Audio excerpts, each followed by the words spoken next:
Hi everybody, welcome to Tuesday's Truth with Alonda Hassel.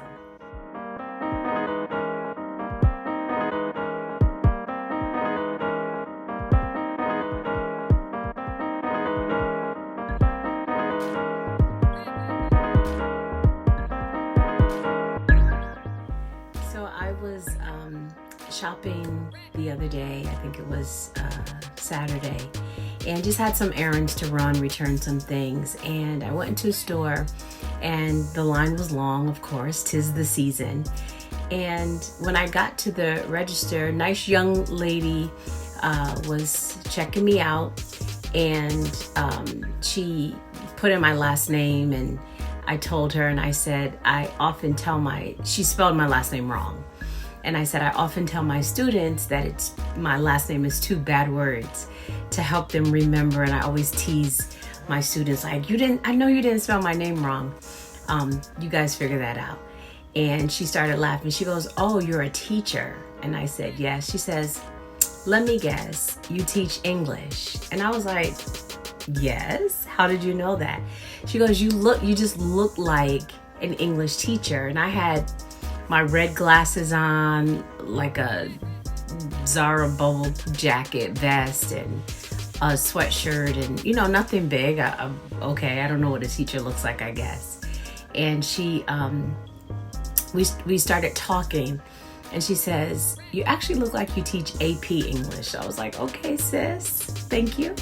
Because that's an honor. That's, you're teaching the cream of the crop there. That's an honor. And she said, I think I really do want to teach English. And I was like, oh, that's so awesome. We need more English teachers. We need more African American teachers.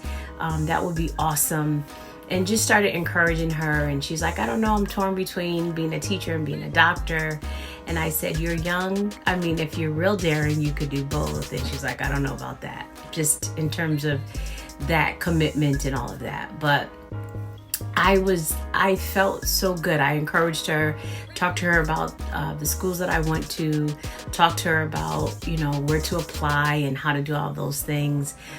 She said that even her current English teacher, she's a senior in high school, is really encouraging her as well. And I remember that feeling of just wanting to be a teacher, to do that career. And so I felt really ignited by her excitement and her desire to do that. And as I left the store, I said thank you, all of those happy holidays. As I left the store, I started to think about how it's so important that we are attracted to people who do what we do. Who do what we want to do, that we are attracted, that there is something in someone else that you're sort of drawn to them because they do what you want to do, or they do what you do and you want to do it better. And it is such a humbling place to find someone that you can watch either from afar or be mentored by or have a close relationship with, who is actually doing what you want to do or doing what you want to do better, and connecting yourself to that. But also to be the one who someone can see in you, something that they want to find success in, and they can tap into you. And it's just really important that, this whole idea of I do my own thing, I'm not trying to be with anybody else, mentor anybody else, care about anybody else, it's all about me.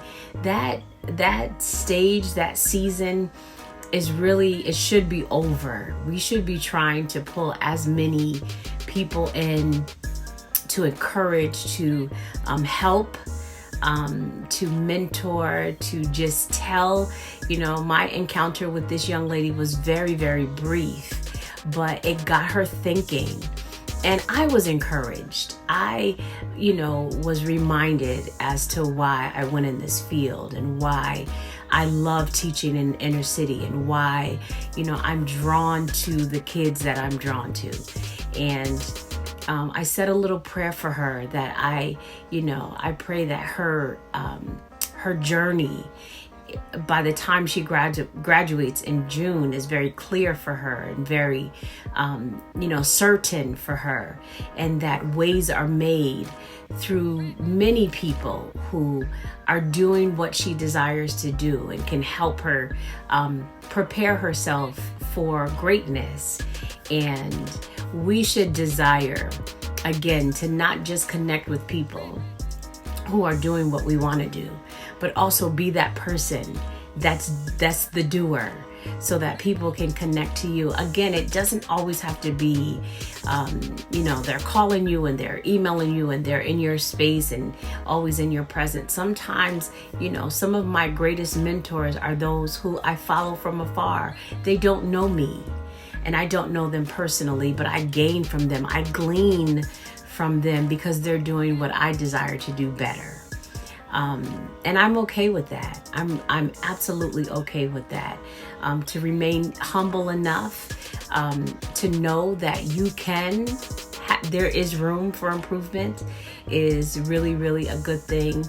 And to remain humble enough to know that there are people who desire to sort of pull from you as well, and not become arrogant and not become whatever.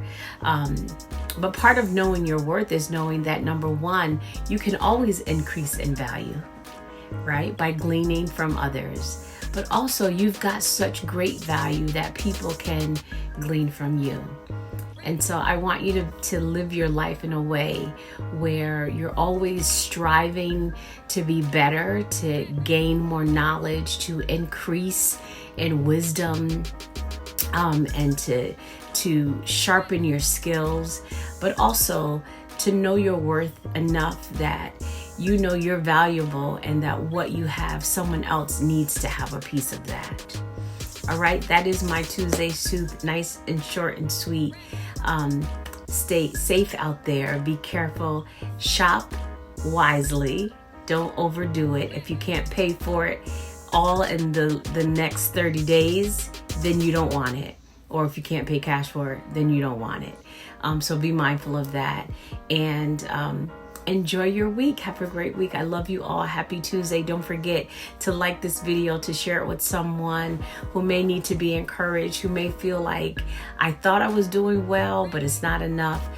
Share this video so that they can know that they've got value in what they already possess, and they've got value because they can share what they possess. All right. And they can gain more. All right. Have a great Tuesday. Love you all.